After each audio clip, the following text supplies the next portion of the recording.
आजची राजकीय व सामाजिक परिस्थिती अतिशय गढूळ आणि परस्पर विरोधी झाली असून अशा परिस्थितीत आंबेडकरवादी लोकमंच नांदेडच्या वतीने येत्या 26 एप्रिल रोजी सायंकाळी 4 वाजता नांदेडच्या शंकरराव चव्हाण प्रेक्षागृहात भारतीय संविधानाचे जनक डॉक्टर बाबासाहेब आंबेडकर यांच्या 135व्या जयंतीनिमित्त वर्तमान राजकीय परिस्थितीत धर्मनिरपेक्ष भारताचे भविष्य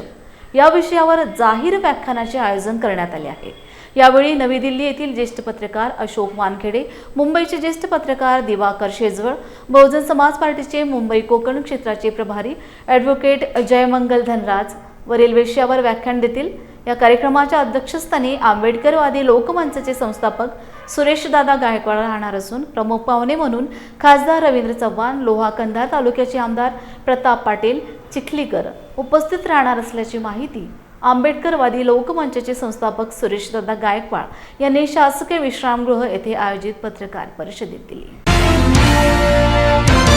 महामानव भारतरत्न भारतीय घटनेचे शिल्पकार डॉक्टर बाबासाहेब आंबेडकर यांच्या 135व्या जयंतीच्या निमित्ताने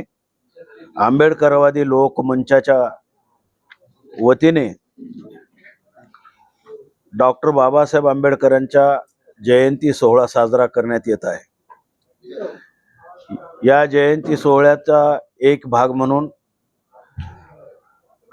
वर्तमान राजकीय परिस्थितीत धर्मनिरपेक्ष भारताचे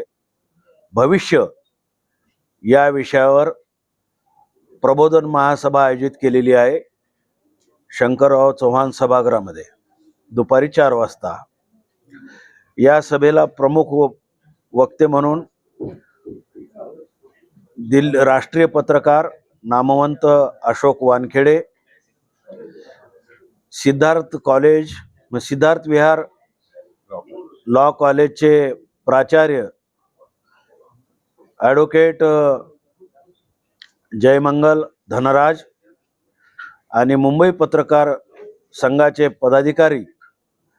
आणि नामांतरवादी आंदोलनातील नेते दिवाकर शेजवळ यांचं मुख्य भाषण आयोजित केलेली आहेत। या सभेसाठी नांदेडचे लोकप्रिय खासदार रवींद्रजी चव्हाण आणि कंधार लोह्याचे लोकप्रिय आमदार प्रतापरावजी पाटील चिखलीकर यांची प्रमुख उपस्थिती राहणार आहे। मी आपल्या माध्यमातून सर्व जनतेला विनंती करतो, या कार्यक्रमास आपण हजारोच्या संख्येने उपस्थित राहावं आणि वर्तमान परिस्थितीमध्ये धर्मनिरपेक्ष भारताचं काय भवितव्य असेल यावर वक्त्यांचे जे विचार आहेत ते विचार ऐकून यापुढे आम्हाला सहकार्य करावं अशी मी विनंती